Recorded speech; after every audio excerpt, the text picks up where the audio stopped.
Selamat datang ke saluran matematik anda.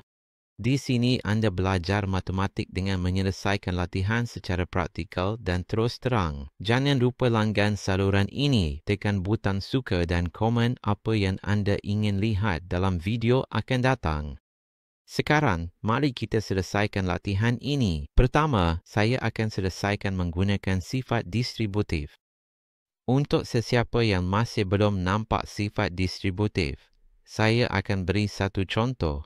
3 kali di sini ada satu pendaraban. Kali 4 tambah 5 akan ia sama dengan 3 kali 4 tambah 3 kali 5. Anda darabkan 3 dengan 4, kemudian darabkan 3 dengan 5, okey. Di sini sama juga, jadi 2A kali 3B, jadi 6AB, 2A. Kali negatif 2A. Jadi negatif 4A kuasa 2. Sekarang, kita akan mengalihkan 3B dengan 3B. Jika kita lakukan perkalian ini, maka hasilnya adalah 3B ditambah 9B kuasa 2, di mana 9B kuasa 2 berasal dari hasil kali 3B dengan 3B. 3B kali negatif 2A sama dengan negatif 6AB. Tambah 6AB tolak 6AB, apa yang kita buat? Potong. Dah boleh buang yang ini. Apa jawapannya? Tolak 4A kuasa 2 tambah 9B kuasa 2. Jadi, mana satu jawapan yang betul? Adakah jawapannya D?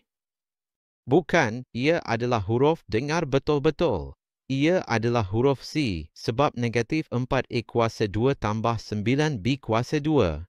Sekarang kita akan selesaikan dengan cara lain menggunakan perbezaan kuasa 2. Tapi sebelum itu jangan lupa untuk subscribe saluran ini dan bantu saya capai 10,000 subscribers sebelum hujung tahun.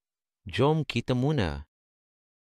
Biar saya bagi satu contoh dulu supaya anda semua boleh nampak dengan jelas. X kuasa 2 tolak 25 sama dengan X tambah 5 darab X tolak 5 yang juga boleh ditulis sebagai A tambah B darab A tolak B. Di sini, anda melihat di sini A tambah B dan A tolak B. Biar, jom kita susun, letak ikut turutan, tukar tempat 3 dengan 2A, letak 3B di depan. 3B tambah 2A. 3B tolak 2A. Jadi, apa maksudnya ni? A tambah B, A tolak B. Jadi macam mana nak selesaikan ni? Ini adalah beza kuasa 2, jadi akan jadi 3B kuasa 2 tolak 2A kuasa 2. 3B kuasa 2 sama dengan 9B kuasa 2 tolak 2A kuasa 2 sama dengan 4A kuasa 2.